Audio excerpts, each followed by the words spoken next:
Hello and welcome back to the Cineskinny. It is the final episode of this podcast for 2025. It's me, Anahit, and Jamie. Hiya. Hello. Ellie is off ill, and we hope that she's better soon. Hopefully in time for Christmas as well. Yeah, that would be ideal. So yeah, as promised last time, this is going to be our roundup of the best things of the year. Partly a top 10 of good films that we've mostly already talked about, and partly a list of personal choices, picks, fun little bits from film. It's going to be fun. You can tell from my intonation and pace and the response from everybody else that it's going to be loads of fun. Do you want us to cheer when you say things? I'm excited. Yeah. What do you envisage? Air horns, vuvuzelas, if anyone remember them. Oh, right, okay, that is my 2026 resolution, is to fix the sound effects panel on the recorder. That's your ins, Yes. the sad trumpet noise. Yes, not just like the in-house pre-supplied sad trombone. Is my I new love that thing guy. for 2026. Yeah. Excellent. Or maybe he'll make an appearance in the edit. I don't think he will, but maybe he will. Cool. So yeah, we're going to go through the top 10. And then we'll do some other bits as well. Yeah. Sounds good. Shall we just crack on? Yeah. Energy. Cool. Right. So Jamie, I always say this when we start. This is the Skinny Magazine's top 10. Briefly explain the mechanics of how this works. I know that also I'm pointing quite a lot, but it's an audio format, so no one's going to know. Unless I point it out just now, like I just have done. And like I just have done there. Everybody's got a different way of working out a top 10. Everyone's got different ways of polling their writers. What's the method? Talk us through it. So about mid-November, I email all the film writers to send in their top 10. And the way I do it is even though people send in a ranked top 10, I don't really take the ranking into consideration until the very end. So everything gets 1 point. What? Yeah, so the rankings, I don't take the ranking into consideration. So every film mentioned gets 1 point. So the film that gets the most points is number one, unless it draws, and then I take a look at the rankings. So then that's when the rankings kick in. So really, you can send them in any order. I don't really care. That's crazy. Is that crazy? Yeah, I didn't know that you did it like that. Yeah, I don't know if that's controversial. That's how I've always done it, and I think We'll probably find out afterwards if that's controversial. Yeah. Wait, but no, that's because then so you could have potentially a film that gets if 20 people think it's the 10th best film of the year, and that could be the best film of the year. That could be the best film of the year. Does that seem right to you? I'm so glad I asked this question. I was trying to think of a way into this that would give us something when you to talk asked about. this question, I was like, this is a really boring fucking question. Why are you asking now this? who's fucking laughing, Anahit, eh? That's wild. I don't think you should do it like How would you do it? I assumed that, if a film is number one, it gets 10 points. If a film is number two, it gets 9 points, blah, blah, blah. And then you just add everything up, and then that's how So if one person thinks a film's the best film, that is equal weight to 10 people think it's the 10th best film. Yeah, I don't think your system... I'm not sure about his system, but I'm not sure about your system No, either. I think that is, unfortunately, how voting works. One person can...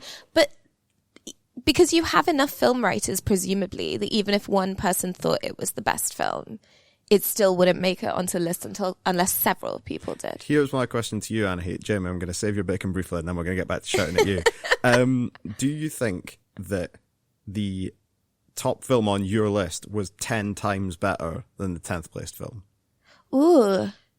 No, I don't. You're welcome, Jamie. No, but I also think that's an insane argument. That's literally... when someone wins first place at the Olympics, it's not that they were twice as fast as the person that was in second place. Yeah, but that's because that's or 3 times as fast. Yeah, but that's a race, not a vote. Maybe this is also a race. We get the DVD copies of each of the films. We go up to the tallest hill in the town, and we roll them push down them like down. that cheese rolling thing that they do in That would be Gloucestershire. nice. Yeah, I mean, my own feeling is it's kind of silly. So what is the best is quite subjective. I think people's list probably would change if I asked them the next day. Like the exact order doesn't really matter, but I think it's the feeling you have at the end of the year, which films you recall, are kind of stuck with you after 12 months, and then I use that. But usually there's a film that just bursts out the gate and wins anyway. So it's never really been where I feel like a film that nobody really likes has come out top. Like that's never quite happened in all the time of doing it. But I could see there is potential for that. But I think as long as you take into account the rankings afterwards, it's fine. Wow. Yeah. See, I'm an advocate for, if you're going to do a top 10, something like 5 points for the first place, 4 for the second, 3 for the third, 2 for the fourth, and then 1 for everything after 5. Because Okay. I certainly find when I'm putting these lists together, you have like a really clear idea of what number 1 is, a pretty good idea of what number 2 is, 3 and 4 probably. By the time you're getting down to like what's the difference? Here's another. You're welcome, Jamie. Would you say that the 8th best film on your list is 3 times better than the 10th? No, but I just think you're making numbers up at this point. Well, Exactly. That's why I don't think you should take the numbers into account too much. You're making a list. all of which is to say, take the following list with a pinch of salt. And if you have your own list, do tell us about it. Yeah. Leave us a comment wherever you If you have hear, your own wherever list you hear- methodology, actually, I don't really care about the fucking list. Yeah, at this so that's point. a good, yeah. And we're not actually asking people to tell us No, I we want their, I don't want their opinions, but I'm curious about their you want some more rigor. praxis. Yeah, that would be great. Well, let's see if that happens. Let's see if a little Christmas gift in the inbox. But as it is, here's the top 10. I think it's a fair enough way to do it, Jimmy. Yeah. But I'm only saying that partly to stir up a bit of, intrigue and emotion on this episode of the podcast, which I think is going very well so far. Right. And the other thing we should say is that these are film writers you asked. So the time zone for this is effectively GMT plus 3 months. Because there's a couple of things on here that you would have to be a film writer to have seen by the time you were calculating the vote. There's a film on this list that literally isn't out yet. Yeah, I mean that's the issue as well. Like, like because of when you ask, there's no way that everybody could have seen everything. You have to have so people who have been to festivals and stuff have a slight advantage. They've maybe seen a broader range. But also, I think it does. I think the list does show the issue with the distribution of films in the UK, because a lot of the films on the list feel really old because they were out so long ago. Like a lot of them were out in kind of January and February, and then some of them are out very recent because this is the way distribution works. Like nothing really comes out in the summer apart from, ironically, the top 2 films, which is quite rare this year. But like usually what happens is the winter is when all the big films come out because that's concentrated around the Oscars and things like that. The serious, worthy shit that we love. Exactly. Because do you both vote in the Sight and Sound poll? Or is it just Jamie? No, I did not for like the yearly one, but I did for the big, like once a decade, is it? Yeah. Like top 100 films. Do you get a vote in the Sight and Sound one, Jamie? I do. They do it slightly differently. They don't have such strict rules, because I do say to my writers it has to have been released in cinemas between January and December. Like that's kind of the rule. Whereas they start to say it has to have like debuted that year. So you could take into account UK release, or you could take into account festival releases. So, and I'm not just saying that to try and start beef with Sight and Sound. I'm saying it because that maybe explains why some things are on other people's lists that aren't on our list. yeah. That I do agree with you is better, your version. Because it just means that everyone is just such a fucking free-for-all at that point. I guess they do it because they're more international. Like, like if you're in America, like loads of things have been out already. If you're in Germany, it's a different release system. So like, in the UK, I think most of our writers are UK based, so it makes sense to and we are UK publications, so it makes sense to stick with the UK dates. Even though it does feel weird saying that the Brutalist is one of the best films of the year when it feels like last year's film. Yeah. Spoiler from Jamie there, but but no, there has to be. I think for these lists to have any meaningful value, there has to be some pretense towards them being related to members of the lay public who don't have access to endless screeners and free tickets to film festivals, or tickets for film festivals paid for by their work. Anyway, I tell you what, we're a lot better than BAFTA Scotland. They always, sorry BAFTA, but that is a shot at BAFTA Scotland. BAFTA Scotland always annoys because they have a weird kind of like June to June. What? So like so like they how most award ceremonies do like sort of March to March. That's their kind of rough time frame. That's how the Oscars do it, and that's how kind of BAFTA and things like that do it. BAFTA, UK BAFTA, but Scotland BAFTA always feels a bit out of date because it does June to June. So you have things like kind of what was the Outrun, for example, was up for Best Picture, and the BAFTA Scotland this year, but it feels so long ago. They've got a different system. Well, all that table setting out of the way, we've started a couple of beefs. We've revealed something about ourselves. We're learning so much today. And also, we've taken 10 minutes off the notional clock for this episode, when there's a lot of things on here that we're going to talk about, having just talked about them a couple of weeks ago. So I'm feeling good about this. Top 10, from 10 to 1. Number 10, the discussed on the last episode of the podcast, It Was Just an Accident, Jafar Panahi's Palme d'Or winning kind of revenge drama. Has anyone got anything to add? Has anyone rewatched it since we last spoke? Or, Anahit's very good interview with Jafar Panahi. Thanks. We'll probably stick it in the description or something like that. Thanks, it's good. buddy. It's very good. Thank you. But yeah, we still all agree it's good. Yeah, it's great. It slaps. And I would say scroll back one episode in your podcast feed and you can hear more about it. At 9 and 8 are two films from earlier in the year that kind of come down. They're quite interesting to look at together because people worry that cinema is going stale or that it's becoming obsessed with like franchises and all these kind of. Obviously, we're discussing all this in the wake of Warner Brothers potentially being taken over either by Netflix backed by the Saudi government or Paramount backed by the Saudi government, or just Netflix with loads of money that they've borrowed from somewhere and found down the back of the sofa. But two films on this list that really couldn't be more different from each other if they tried. Or could they? This is a strange lead-in. Number 9 is The Brutalist, aforementioned. Number 8 is Mike Leigh's new one, Hard Truths. Now, I've seen The Brutalist, but I haven't seen Hard Truths. Jamie, tell me a bit about Hard Truths, the eighth best film of the year. Oh, I didn't know you were going to ask for plots. Well, no, I'm not asking you about the plot. I'm not asking you for the plot. I'm asking you to tell me a bit about Hard Truths, the new Mike Leigh one, the 8th best film of the year, a film that I haven't seen. I need you to give me something here. Well, it has Mike Leigh reuniting with Marianne Jean-Baptiste, who was the star of Secrets and Lies. Oh, nice. And she's like one of these great actors who actually hasn't done very much. Like, she went to America and like she was like on that Without a Trace show, but like for some reason, I don't know, she hasn't sort of been in that many movies. She was in that Peter Strickland film In Fabric a few years ago. She's always great when this is the frustrating thing. She's like an amazing actor and she's amazing in this. I think that is the main reason to see Hard Truths. It's about a woman who's, I think she's called Pansy. I want to say her, or Patsy. Something. I think she is called Pansy. Yeah. Pansy, who's she's like incandescently angry at everything, and I can relate. She's just like the whole world makes her angry to such an extent that she's making everyone around her miserable. And it's like a real just study of like someone who is deeply depressed, got incredible kind of sort of like mental health issues essentially. And it's kind of really brutal film, but it's worth watching it for Marianne Jean-Baptiste's performance is just like utterly compelling. Yeah, like a really, as Mike Leigh, it's really good kind of human drama. There's a lot.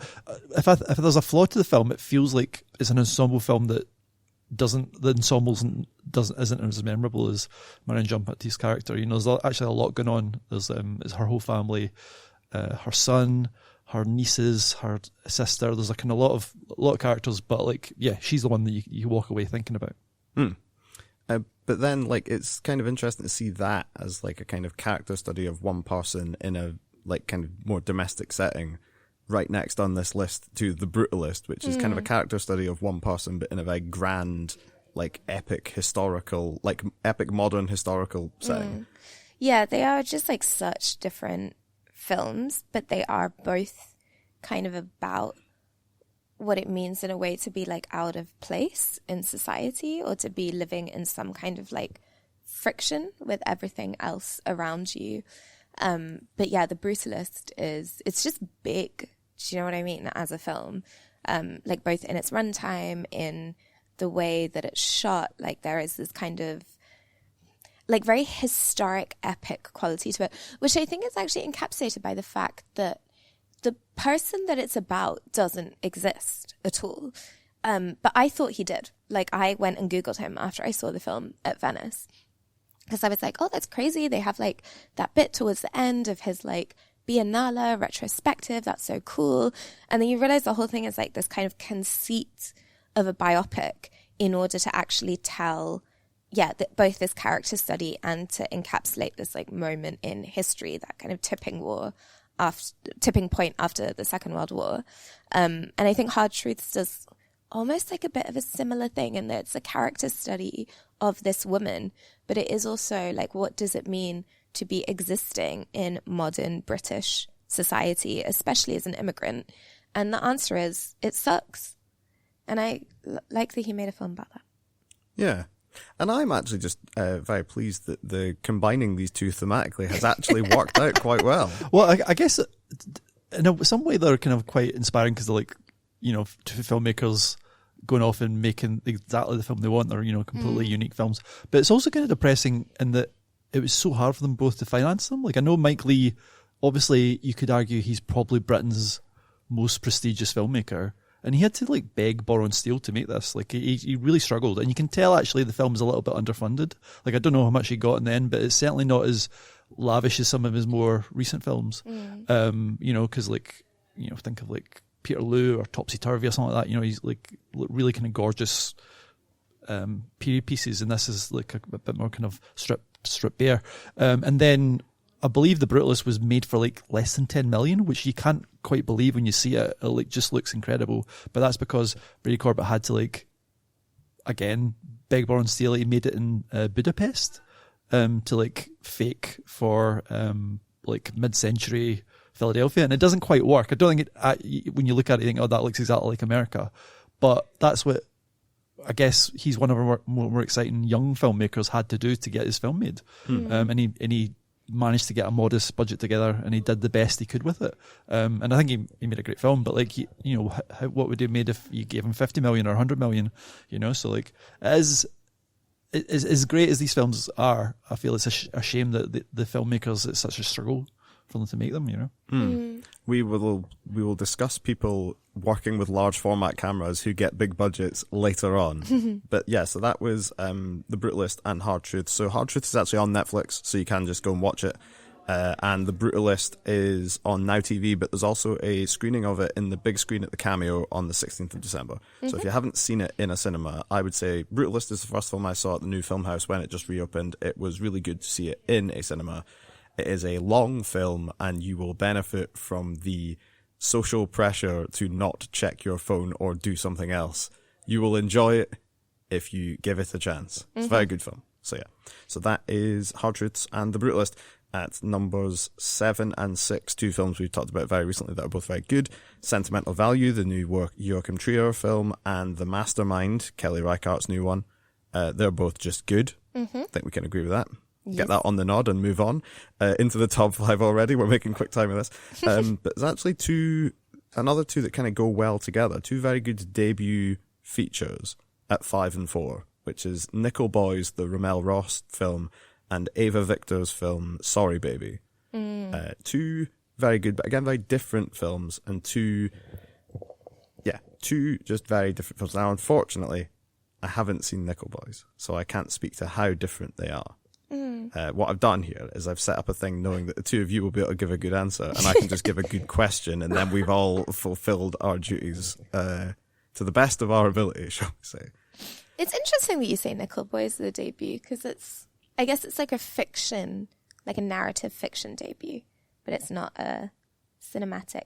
Yes, it's Rommel Ross's first like fiction film feature. Yeah, which is because Rommel Ross worked in documentary before, yeah, which is like interesting, kind of setting that against Eva Victor, because I think both of them take a very, probably because they are like new to the format or the genre or whatever, they both take this like very experimental approach to how these things are shot. So like Nickel Boys is so it's based on like a true story essentially of this reform school in the South. I can't remember which state, but like in the Jim Crow South, that actually closed in like something fucking crazy, like 2010 or something insane like that. And when it closed, there were all these investigations done. They found like the bodies of boys like buried under like the school and all of this like really fucking awful stuff.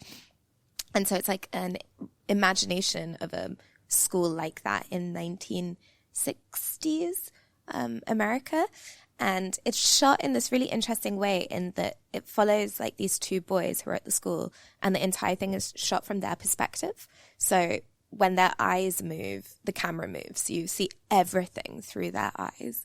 And it's really interesting thinking about him as a documentary filmmaker that has like slid into narrative, and the way that he brings so much documentary practice into this narrative film. So like through the use of archival material and through the use of, like perspective and documentation being like a really important thing. And I just thought it was so remarkable that someone could like, play with the form of narrative in such an interesting way. I feel, there hasn't been a lot of that. And then, I think Sorry Baby is, I mean, not similar but it also does like quite interesting things, I suppose. Because Ava Victor at the film festival, so that opened Edinburgh Film Festival, and Ava Victor talked about in the kind of intro that part of their background is in kind of like live, like kind of sketch comedy, like kind of comedy theatre type stuff. And I think you get that comedy sensibility in what is at times quite a sad and like upsetting story, but it still has, you can tell it's like drama written from a comedian's perspective, which is quite interesting. Well, I guess they're both dealing with quite familiar topics in films. Like Nickel Boys is essentially a prison drama, but it's also, like a race drama, and then essentially about the racism that these young boys went through in the 60s, and as you say, right into the 90s, this academy existed, and then Eva Victor's making a kind of sexual abuse drama, but doing it in a completely different way as well. Like her conceit is, it's told out of order. It's like a kind of it's told in these kind of vignettes. So it begins actually years after the sexual assault took place and how she's kind of coping with it or not coping with it, and then it flashes back to before. And then what she does is the kind of interesting thing: she leaves it off screen. We don't actually see what happens, and as a way of her like protecting the audience but also protecting the character. It's a very kind of sensitive, interesting approach, and a really compelling movie, but it's also very funny. So I think it's both. It's both young filmmakers, making two films that feel incredibly fresh and dealing with really difficult subjects by choosing interesting formal kind of techniques.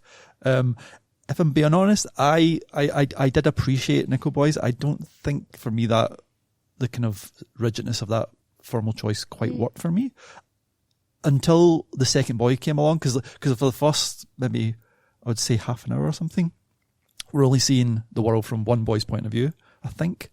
Or I can't quite remember, but it's only when they start to interact and talk you see their faces, and it to me that totally changed the film. Like, I've got someone to hold on to now, and you realise how much cinema is about faces, I think, and like identifying with people is seeing their face. So it's not just identifying; it isn't actually seeing through somebody's eyes and being in somebody's shoes. Actually, identifying is seeing their reaction, in a way. But maybe that's the point. Maybe that's what he's trying to like convey. But it's an amazing film. Like, but I feel for me that kind of emotional impact didn't work. Whereas I think Eva Victor, I found her choice actually very devastating. The fact to leave it off screen didn't sort of, to me, diminish the emotional impact. The way she does it, you see the outside of the house and you see it throughout the day, like the light changing. And I found that really compelling. That choice. So it shows how like your formal choices can really affect how you receive a film. But yeah, clearly they've resonated with our writers though. So So Nickel Boys is on Amazon Prime and Sorry Baby is on Mubi, so you can go and stream them if you think they sound good, and they are good, so you should go and do that. The top three, so Die My Love is number 3. Lynn Ramsey's new one. Yeah. I think we're a bit of an outsider here, because I feel like that film got kind of mixed reviews. Yeah, so many people didn't like it. Yeah, so I don't know if a film that has divided opinion. Yeah, so I don't know if it's Scottish connection or something, but yeah, our writers really dug it, and it was like... Except for some of the writers who I follow on their personal Instagrams and whatever, who didn't like it. There's definitely been some people who write for us who did not like that film, and some people who write for us who really did like that film. But I think it is actually, thinking back, it's a very intense, and you can easily see why it would be an extremely divisive film, because it's very, very intense. It's very, very like full on, but it's operating a kind of like pitch and register where you could very easily get drawn into it, but you could equally easily get like turned off by it. But it's good to see films like that getting made.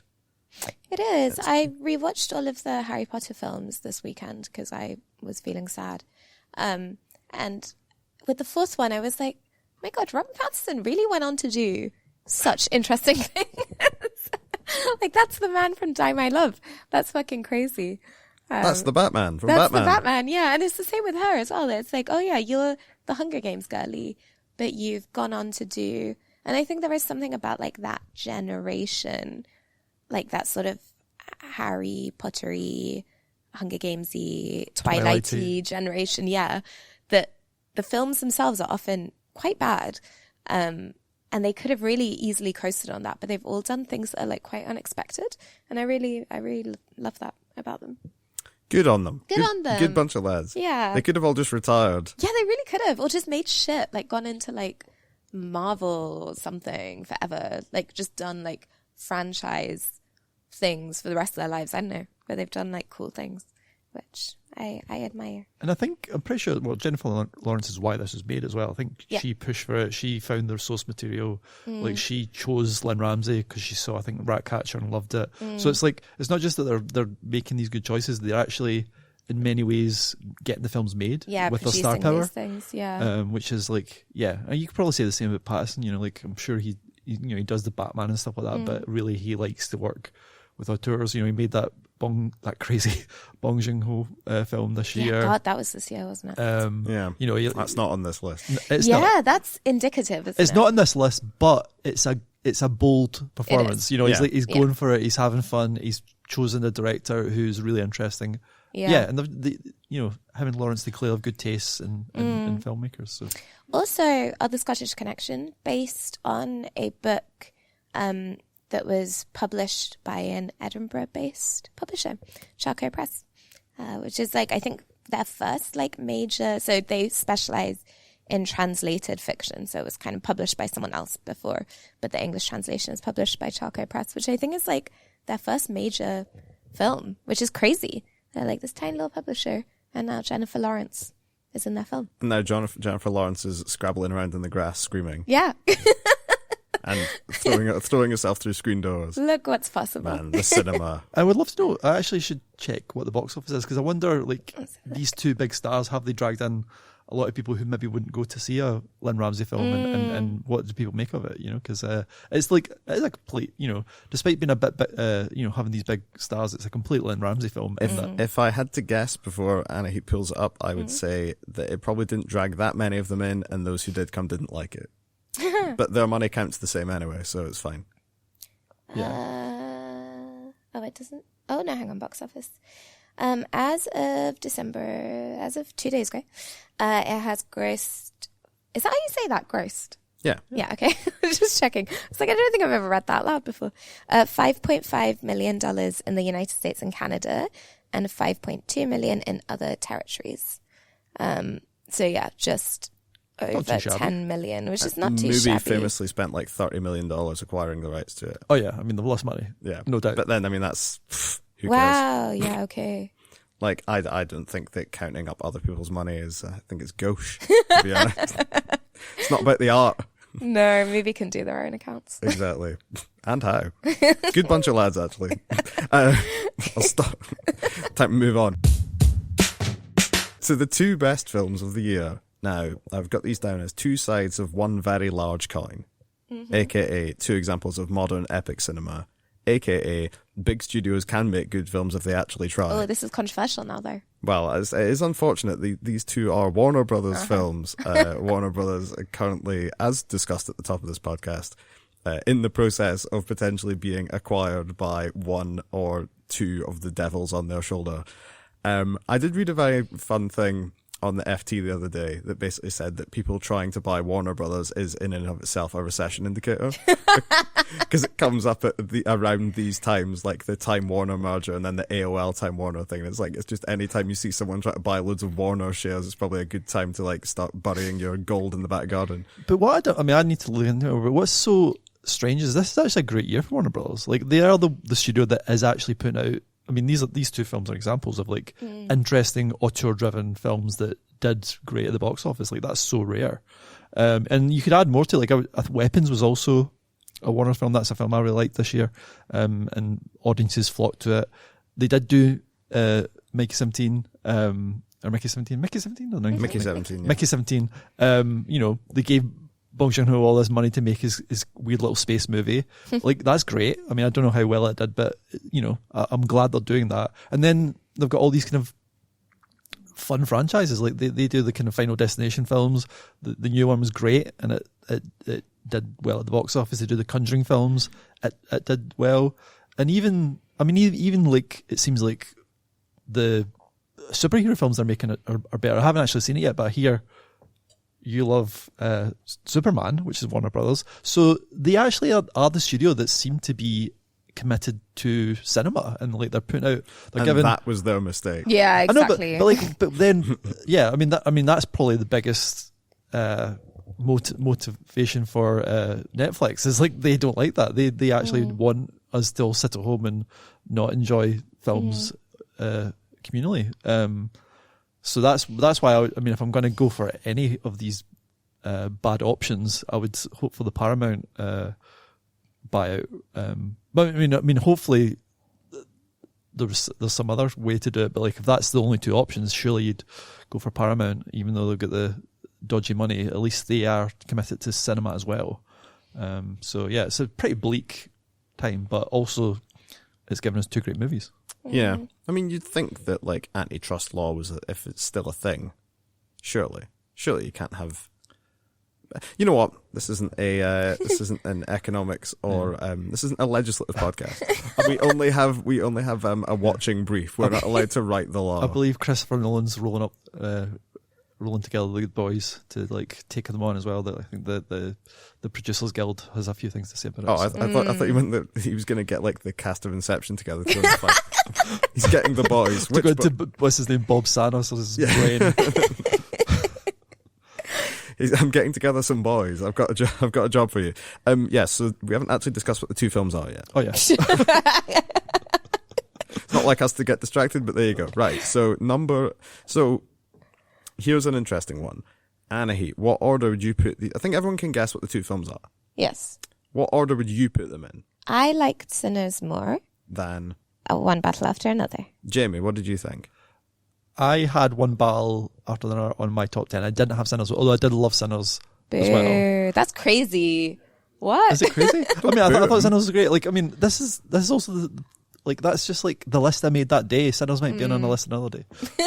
I don't know if we're going to talk about this later. So then, in that case, there's not a lot of confidence. So Sinners, Anahit was your number one. Yes, of the year. Of the year. One Battle After Another was my number one. Oh, beautiful. But I think that Sinners was maybe number 2 or 3. Okay. It was near the top. Okay. What was your number one, Jamie? I put The Mastermind as my number one. Aw, that's sweet. But that made the top 10 as well. So yeah, we're all happy. but Peter's most happy. Yay. Yeah, you won. Yeah, if it's not a competition, but if it was, I would win. But like, how rare to like have two films that actually, I mean, audiences that are good, but also audiences wanted to see. Like, actually, it's pretty rare, and it's not just us. I think these are also the top two films for Sight and Sound.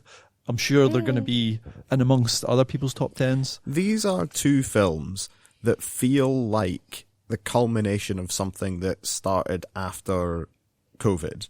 Which is like a desire, certainly from filmmakers, to make sure that their films would be seen in cinemas, and so that's when people started using like different formats. And there was like a revival, people being interested in things like IMAX. So like One Battle After Another it came out in, was it VistaVision? It was shot in VistaVision. Shot in VistaVision. And it came out, I think, in some cinemas in VistaVision as well. Yeah, it's VistaVision, IMAX, all the kind of large print ones. Sinners was shot in IMAX by Ryan Coogler and displayed as such in various different places. And he made this extremely detailed YouTube video telling people about all the various different formats that you could watch his film in. He was clearly very excited about the idea that it was available in like 5 or 6 different like on-screen, like big screen formats. These are both like big, ambitious films that are designed to be watched in their kino with other people They both have like really good performances. They look amazing. They sound great. And it is kind of like, it's quite, there's a little bit of a melancholy about discussing them in the wake of talking about the studio that made them being bought by some streamer, because it does feel a little bit like the ending of a chapter where people were like, I don't want everyone to sit in the house and just watch these films. I'm going to consciously try and make films that people have to go to the cinema to really get the full enjoyment out of. Then they both come out, like you say, Jamie, the consensus top 2 films of the year.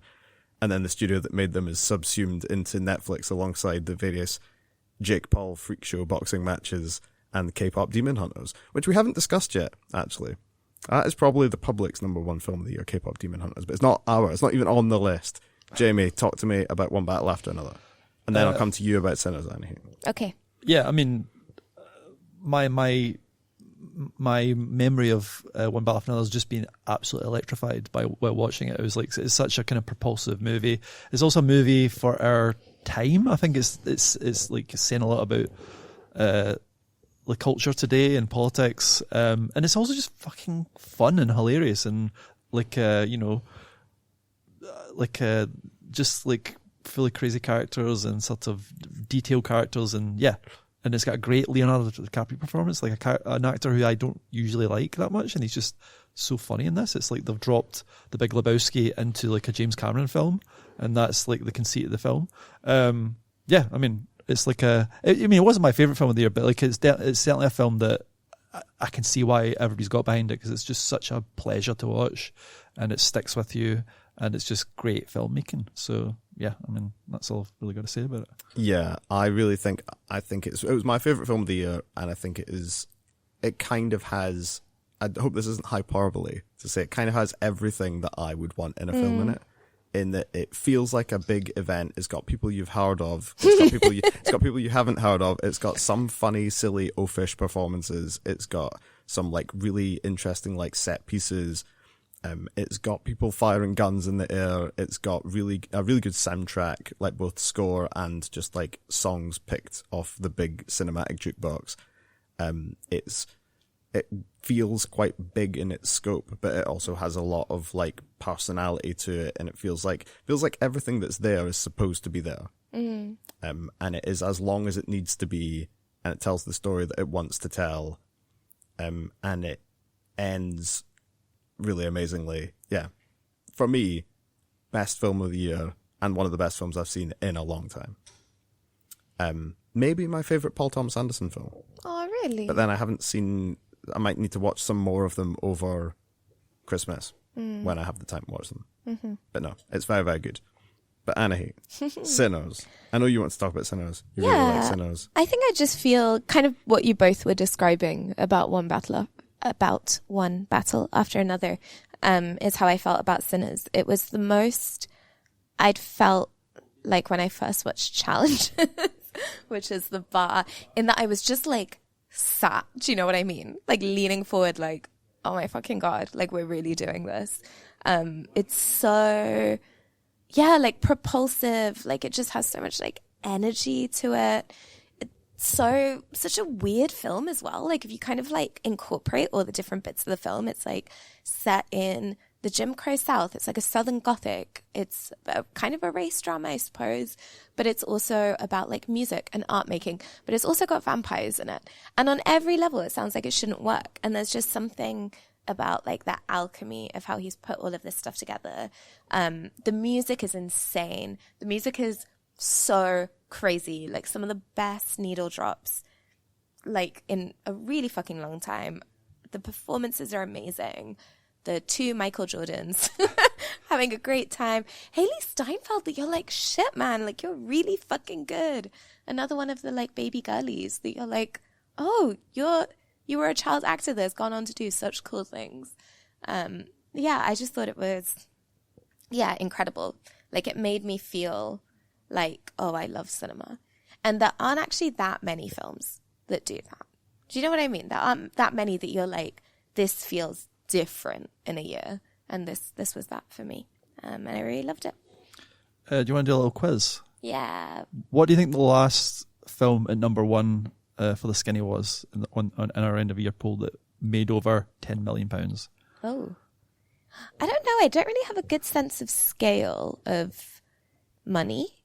Like, I don't know how much most films earn. It definitely wasn't After Sun, I'm going to say. No. Or was it? No. Can I guess what year it was in? Yeah. I don't think it's this side. I don't think it's this decade. I think the last film that we thought was really good that actually anybody else liked was in like 2017. It was Parasite, which is 2020. That made a bit over 200 million. But the rest are all kind of tiny, like La Chimera, 5 million international gross. All the Beauty and the Bloodshed, 1.5 million. That's so funny. After Sun, 9.7. Petite Mama, 2 million. So these are like this is the thing. This is what I mean. I think actually box office is bullshit, but it's interesting and it's that two films, both over 200 million. Yeah. Are artistically immense and also people love them and came out to watch them. I think that's exciting, and obviously I wish, loads of people also come out for After Sun and Petite Mama, but that's not the world we live in. So it really isn't. Yeah, but nor will it be with that attitude, Jamie. Come on. Well, nor will it be if Netflix has their way. So, that's very true, actually. Yeah, good. I think a good year for films, actually. Like, I actually think it's a good top 10. I like, and there's, You said that very much in the intonation of that Ruben Rabasso thing from I Think You Should Leave. Like, I think it is a good idea, and I stand by it. I think it is a good top 10, actually, said the guy who compiled the top 10. Well, I don't know. I'm just saying, like, well, you're like, this is the way it works. Like, it's like, democracy. Ask what everybody likes. Sometimes films I don't think are that good end up in the top 10. I think like what? Well, I can't think off the top of my head, but I just feel like this is a really good top 10, and I think it's good that these two films came out on top. Yeah, I do stand by everything on it. Yeah, there's none of them that I'm like, oh, that's fucking crazy. The ones that I've seen are good, and I will watch the rest in the fullness of time. Yes, you will. That's your commitment, and that's why I'm hosting this.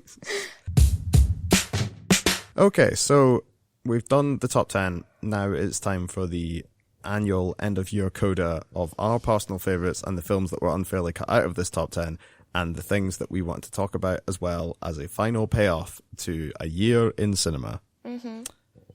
So should we start with films that other people didn't like as much as we did? Films that should have had more appreciation by our colleagues, by the wider cinematic public. You're all wrong, and I'm right about Anahit. Which film? So I'm just having a look. I think most of my top 10 ended up in the top 10, which is actually quite embarrassing for me. I think The Seed of the Sacred Fig I had at number 5. I wouldn't say that was necessarily a film that was slept on, though. But yeah, I guess it to me it was one of the best ones of the year, and it's interesting that I think the Panahi kind of like eclipsed it towards the very end. What else? Like in terms more of like a film that I feel I really, really liked, but no one else really seems to have seen, was September Says. Did you guys watch September Says? No. It was directed by, sorry, let me find out her name. Siri, fuck off. Why is she coming up? Siri, fuck off. That's an interesting name. Why is it asking me these things? Okay. It was directed by Ariane Labette, who is Yorgos Lanthimos' partner, actually, and is based on I want to say her name is Daisy Johnson. She's like a kind of young British novelist, based on one of her books, and it's about these two sisters who have this very like entangled, boundaryless relationship, and it's very like weird and gothic, and is shot beautifully and has these incredible performances, and I just thought it was so fucking cool.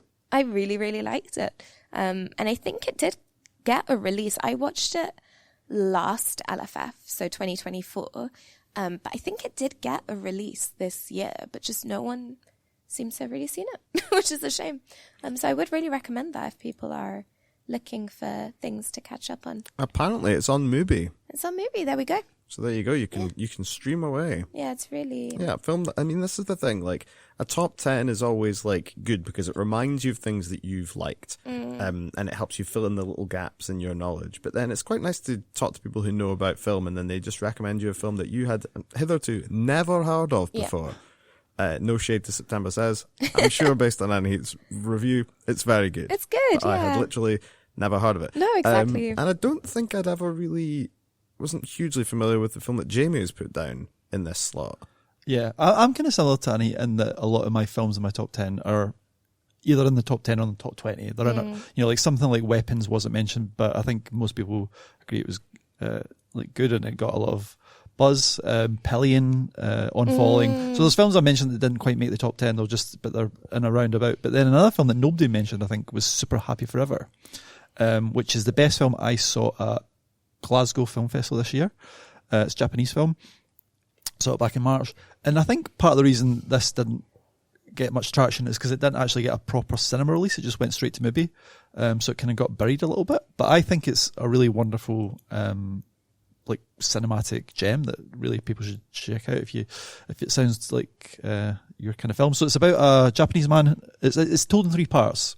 And it's the first part is about a Japanese man who goes back to a kind of resort town where he first met and fell in love with his wife, but his wife's recently died, so he's like in a deep depression. He's an absolute wreck. It's heartbreaking. So the first half hour is pretty rough going. It's following a guy who's like in deep despair, but then it flashes back 5 years to that meeting where he did meet his wife, and it becomes in miniature, like before sunrise. And it's such a beautiful, like 40 minutes of just 2 people falling in love. Like they're just hanging out in this resort. They go dancing. There's a scene where they go to a petrol station and they eat some ramen, like some pot noodles they make after being out drinking all night. And it's like, oh my god, like my mouth was watering. I've never wanted to have some noodles so much in my life, and I went home and made some noodles. It's that kind of film. Like it's just like I just want to live. Like it's just like I just want to hang out with these people. And then and then in the third part, it becomes like. It feels more bigger because it becomes about chance and fate, and there's a third character who gets involved who's this Vietnamese chambermaid who has a connection to both. Yeah, it's just a really beautiful film about connection and sort of how people fall in love and the kind of randomness of it all. And it's got like full of these kind of funny little Easter eggs, like there's like a red hat that keeps recurring, and the Bobby Darin song Beyond the Sea, it keeps recurring. It's a very smartly put together film. It does remind me of Linklater. It also reminds me of I always forget how to say his name. Hamaguchi, is it Ryano Hamaguchi? We've talked to him a few times. And, like it reminds me of his films. So if you like his work, Drive My Car and things like that, that's the kind of pace we're talking about. Like it's like a lot of people talking but very beautifully done. And I would worth checking out, I would say. Wonderful. A film that I think people might not have slept on, but I think it's maybe one that I think is another one that's on Mubi. This part of the podcast is not actually sponsored by Mubi. But it's a film I think that is almost like the inverse of the thing we were talking about with One Battle After Another and Sinners, where they're like big cinematic things. Alex Ross Perry's Pavement documentary, music biopic, drama, meta drama is so like interesting as a thing, but so like layered with information that actually it almost works better to watch it in chunks, or to kind of like be able to go back over bits and to like, because there's definitely points in that film where there's literally 2 different contradicting sets of information on screen at the same time. So I would say that if people have any interest in the rock group Pavement, then they should watch Pavements. And if they have any interest in like musical theatre or in kind of like Tim Heidecker-esque meta comedy or things like that, then they should go and watch Pavements, because it feels like a very freewheeling, fun, like slightly over serious at times, slightly convoluted, a little bit all over the place, but ultimately its heart is in the right place kind of film.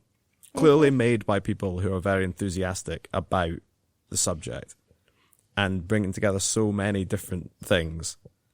And it's just so funny to see Stephen Malcolm is just so kind of like nonplussed by all of this fuss that's Yeah, being yeah, made yeah. around him by Alex Ross Perry and the rest of the crew. Yeah, it's very funny. Put him on the spot. Good man. So yeah, all three of the films we just discussed in that bit are on Mubi to stream to your heart's content. Can I make a live correction? Yes, you can. I butchered Hamaguchi's name, so it's Raizuki Hamaguchi. Now, which is Ryosuke Hamaguchi? Is that Drive My Car? Drive My Car, Evil Does Not Exist. Yes. He did that. Is it The Wheel of Fortune and Fantasy? Yes. Yeah. Like, that's the kind of vibe I think Super Happy Forever is working in. Nice. Now we'll move on to favourite performances. I will come to Jamie first, because I really like this as a pick. Because I think a lot of the talk about One Battle After Another was about Leonardo DiCaprio. But when you talk about scene-stealing performances in 2025, Benicio del Toro is just so good as the karate sensei / as he describes himself, Latino Harriet Tubman, running a kind of like dojo / safe house above like a corner shop. So good. Yeah. I feel a bit bad for Sean Penn, because Sean Penn's also great, but I feel like for best supporting, maybe Del Toro might edge him. I don't know. It's hard to say, but it's just such a charming performance. Like he's actually the one sane sort of person in the whole film that could actually, you know, he's like running rings around everyone. Like the scenes with like, you know, Leo, who's Leonardo DiCaprio's character, who's our hero ostensibly, is like, he's just like a mess. He doesn't know what he's doing. He's running around, and just, you know, our sensei just knows what he's about. So like, I would love. He's the kind of character I could imagine just making a film about him. You know, letting loose and sort of like maybe digging into his backstory and how he became an underground railroad sensei. But yeah, it's like I just smile thinking about that performance and some of his line readings, and I believe that like. There was loads of delays because they wanted him so much for this character, and they let him just like improvise a lot of those scenes. So like, I think that's another thing about One Battle After Another. It feels really loose, and part of it is because I think Anderson just got great actors together and trusted them to like perform really well. So yeah, and this is one of the best performances in that film. Yeah, and I think that the charm is like, I think that Sean Penn's like a lot of the performances in that film are very, very good. I think that Sean Penn is very good at being an absolute bastard. But the thing about Benicio del Toro is a very well-rounded character that you also just like. Yeah. And he arrives at a point in the film where he does like help to settle everything down. And you feel quite like, you feel like you're in safe hands with the sensei. And then someone falls off a roof. And then it all starts kicking off again. Great fun. He's also had a good year. I think actually it didn't sort of do that well in our top 10, but like I thought Phoenician Scheme was actually one of Wes Anderson's better films, and he's also great in that. Yeah, so he's so good at it. Good year for old. Yeah. Yeah. And shout out to Michael Cera's weird Trixie Mattel-esque Swedish accent. Anahit, you want to talk some more about Die My Love, I believe. Yeah. I just thought Jennifer Lawrence was so good in it. I thought she was so good. Like really, I think we talked about this when we reviewed it. Like it's just such a powerhouse performance. Like without, like so much of that film, I think, is about like that embodied experience of what it means to like be parenting and to be in relation to someone else and to be going out of your fucking mind, and how that really feels like, yeah, within your body, and just the way that she performs that is incredible. There's something so animalistic about it. It's so, I don't know, yeah, like natural, but also like theatrical, like almost not even theatrical, like dancey in a way. There's a real like choreography to a lot of her movements. And yeah, I just thought it's my absolute favorite that I've ever seen her. It was so cool. Yeah, really must have been fucking intense to do. But really made that film for me, I think, in a lot of ways. Yeah, very, very full on, but always in a believable way. Yeah. I think that she does definitely outact Pattinson. Yes. Because there are moments where he kind of like moves a bit.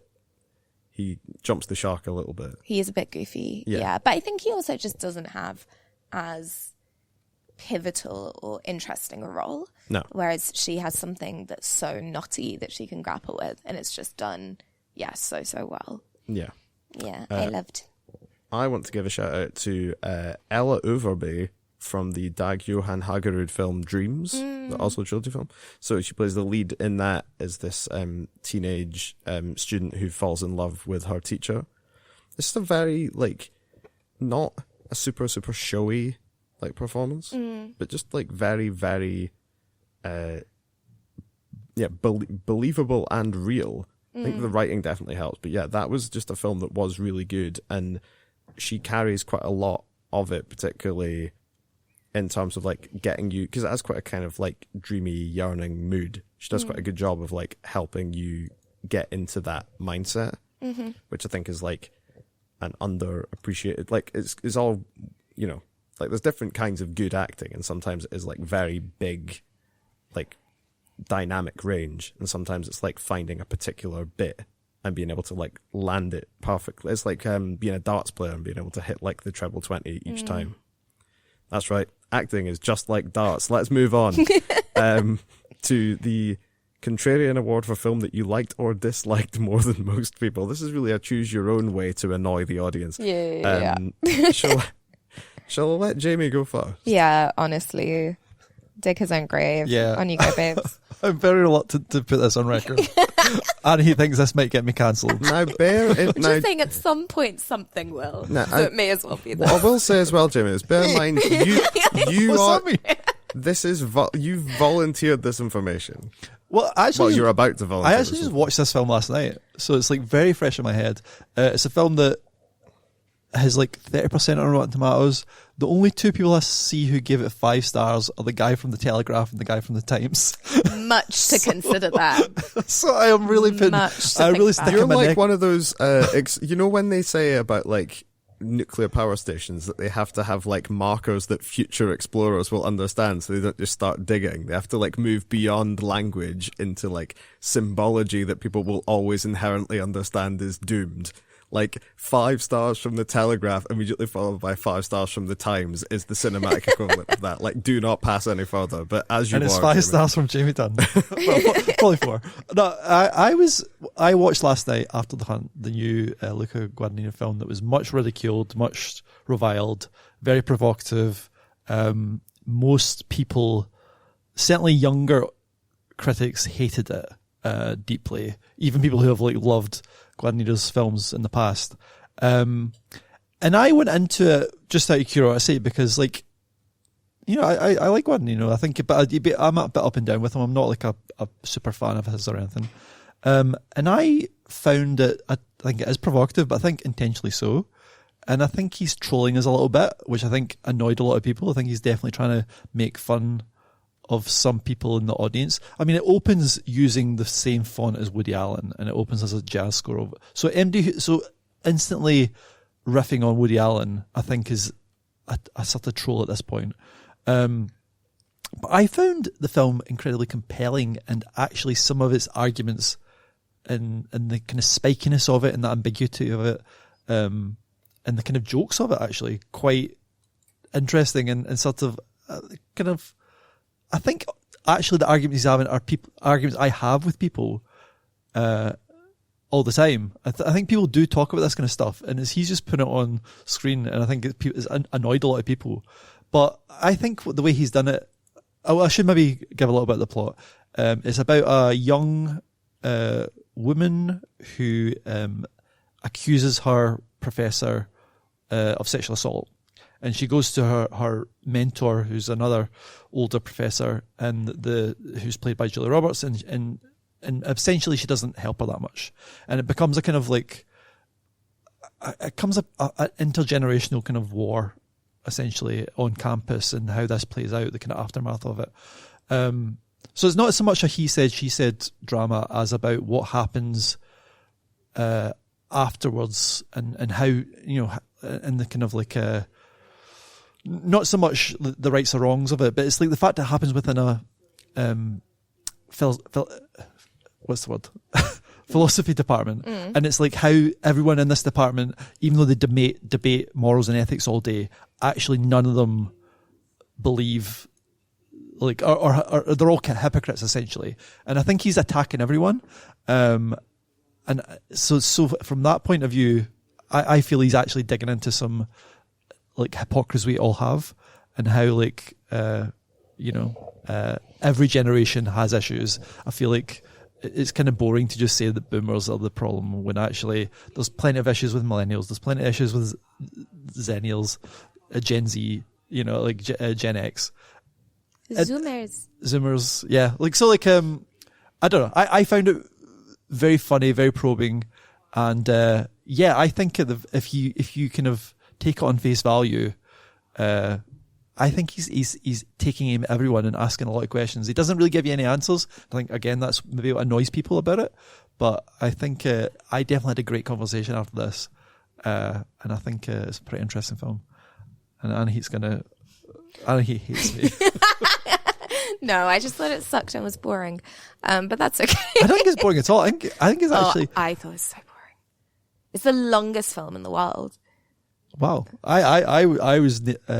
like compelled. Wow, that's so nice. Yeah, I did not. I think also maybe genuinely coming from academia and having seen this play out in real life, and then having someone take such a like morally ambiguous approach to it, I just found so distasteful. And I think also knowing some of the stuff that Luca Guadagnino thinks about like politics and identity and that kind of slightly boomery, like, oh, kids these days attitude that he has a little bit, I was like, man, why'd you make this fucking film? So I found After the Hunt boring. But I personally, Jamie, I'm not cancelling you. But what the public does is not up to me. But I'm not advocating for it. The other film that I found stupid and boring this year was Frankenstein. And it's also the other film that I'm very immovable on. Whenever someone, like most films, I'm like, oh, subjectivity, we all have our opinions. There's no such thing as and when people say they like Frankenstein, I really am like, are you on crack? Like, has something happened to your brain did we watch the same film? I don't get it. So I hated Frankenstein. Anahit is actually very good at making friends. and is often very good in a social situation.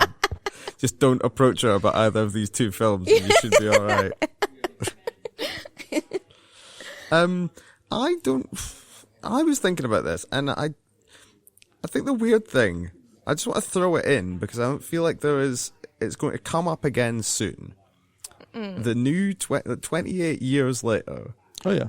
Simultaneously had some really good bits and some incredibly stupid shit in it. And I am so, like, it is a film that I really liked the bits that I liked and really disliked the bits that I disliked. And I am so intrigued to see what the next one is going to be like. It's got a different director. It's going to focus on, like, different characters. But the new one, like, the Danny Boyle one, was, like, some of it was just, like, so, like, the whole using, like, Holy Island as this kind of, like, staging post for the kind of zombie stuff, and like some of the like visual like kind of iconography of it was really amazing. But then you also had fucking Ralph Fiennes running around dressed like the Lorax. You had a lot of references. Oh, look at this large naked man. You had the let's be honest, the Jimmy Savile stuff. I'll be interested to see how they pay that off. And you just like, I can't believe that I'm talking about, not only that this is all talking about one film, that this was a mainstream, very well promoted and comparatively well received film that came out in the year of our Lord 2025. I think that's what I loved about it. It was so fucking weird. Like, I think maybe this is what we can say about this year. It's a lot of filmmakers getting to make weird stuff like they want to make. Like, like you could have made a boring 28 years later like sequel that's quite like the other two, but Boyle goes off on one. I don't know what he's doing, but he's like he goes to really strange places, maybe some misguided, but and similar to like Guadagnino, I appreciate directors who push against the grain and give us something that surprises us. I like to be surprised at the cinema and not always being mollycoddled and given what exactly I want. It's sometimes nice to see a director go against the grain and give us something that isn't exactly satisfying or isn't exactly crowd pleasing. You know, that's sometimes quite fun to experience. And the thing that's good about that as a take is a take about the pleasures of contrarianism that everyone can agree with. So he's rounded off that segment by an SSC. He's back. Can't cancel him. Think of what we'd be losing. And the final bit for the year, we had to do it to him. It's the Anahit Baruz Award for people being sexy in films. Thank you. Shall we come to Anahit last? Okay. To really settle this. I'll try and think of something while Jamie talks to me about Misericordia. Yes. I'm going to surprise you all and say this is another film I've never heard of. I don't think I have either. Oh, yes. Finally. Which one is this? Finally, it's not just me. This is Alain Guardi. Is that how you say his name? I have not heard of the this fellow film, who made Jamie. You're asking the wrong person. Strangers by the Lake. That's probably his most famous film. This is a crazy movie. Again, talking about auteurs that sort of go for it. So, like, this is it's about a young baker played by Felix Kissel, I think his name is, who returns to the kind of provincial town where he grew up and is like where all his friends are, and he's moved to the big city. But he goes back for the funeral of his baker mentor. But essentially, when he returns, he sends everyone into like a sexual frenzy. So, and it's like it is like that sometimes, unfortunately. Like, and it's literally everyone. So it's like he seems to be having a relationship with the mother of his mentor. He was probably having a relationship with his baker mentor. There's a lot of like scenes of him sitting with the mother looking at old album photos of the baker in his Speedos. He sends this kind of big burly farmer into kind of a lusty kind of like rage. There's a horny priest who's hanging around who collects mushrooms. His best pal, they clearly had sex at some point, and there's some murder involved. But what I like about the film is like it's a really horny film, but it's actually not the type of people we usually see on screen being horny. So like everybody's actually a bit ordinary looking and a bit kind of, so like, you know, like there's a lot of beer bellies, a lot of older flesh. Sorry, that's a crazy phrase. What? You know what I mean? It's like what is that crazy? I just You know, tuned into it's not like sexy buff people having sex. It's like really kind of like average looking middle-aged people having sex. And that was what interesting about it. Like this young man sends everyone doolally and he has sex with them all. He doesn't care. You know, he'll like get in bed with anyone. And it seems like kind of very kind of like very kind of French film in that way. That like everyone's kind of very kind of sexually active, even the 7-year-old priest. You know, so yeah. If you want a film about equal opportunity bodies on screen, this is the one for you. Wonderful. so nice. Before we come to Anna here, I'm gonna take us right the way back to the start of the year, and as my kind of like contribution to this will be something that could and probably should have been sexier than it was. Nosferatu came out this year, on the 1st of January 2025, and one of the few times we've legitimately copped heat from people for something we said in this podcast is when we said that the Skarsgård mustache in Nosferatu was stupid and we hated it. Who did we get heat from? I think there was the people in the Instagram comments being like, "You're wrong." It's because I put up a poll that said like, "Is this mustache stupid or not?" And people were like, "No, we think the mustache is good. This is an L take." And I'm here to tell those people that they were the ones with the L take all along.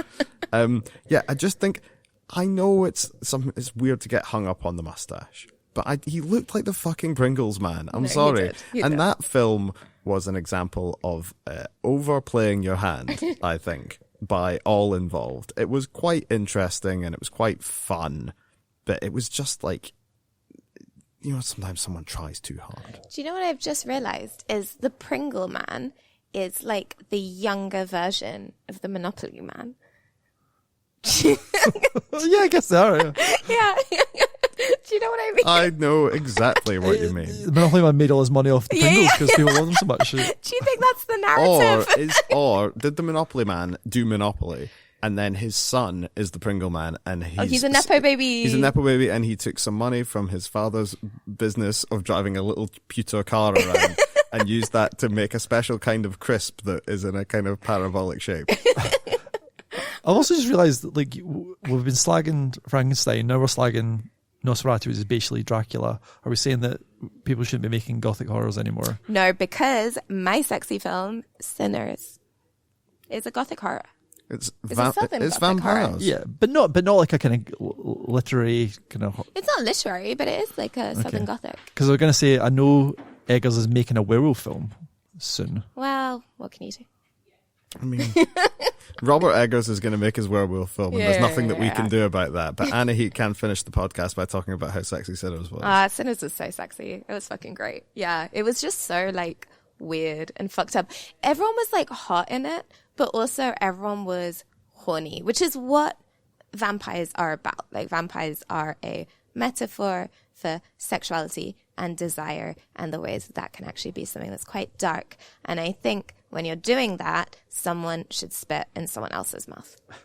That's what I think. That is... And they had that, and he really went for it. And I'm like, mate, good for you. That is a concise thesis. I think everyone can understand what you're saying. Thank you. There we go. So glad. What a way to end. And what a podcast, what a year it's been for the pod. So thank you very much, Jamie and Anahit. Thank you, Peter. Our top 10 to recap once again was from 10 to 1. It Was Just an Accident, The Brutalist, Hard Truths, Sentimental Value, The Mastermind, Nickel Boys, Sorry Baby, Die My Love, Sinners, and One Battle After Another. Woo. A good 2025 for films and a good 2026 to come, possibly. I've not seen any of the films. Some of them have been art festivals. That whole time shift thing, we talked about some of the things we're going to talk about in the first few months. People here have probably already There's some seen. good things. That's good to know. Yeah. It's nice to be able to look into the future and not be just concerned. Yep. And on that note, we're off. Bye. So yeah, we'll be back after Christmas. Goodbye. Goodbye. Bye.